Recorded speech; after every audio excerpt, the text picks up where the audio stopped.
Mans vārds ir Alise. Man ir 25 gadi. Skaistums ir kaut kas tāds, kas vienkārši ir, un ir labi, ka tā ir, ka tev negribās neko mainīt, kad tu pieņem to bildi, kāda viņa ir. Jā, es esmu skaista.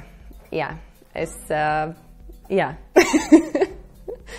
Varbūt es agrāk droši vien tā nedomātu, un būtu grūtāk to pateikt, bet jā, visi ir skaisti.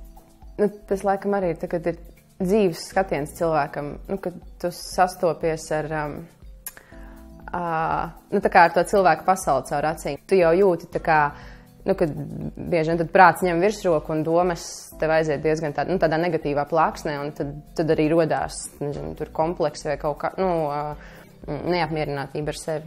Visi cilvēki ir skaisti.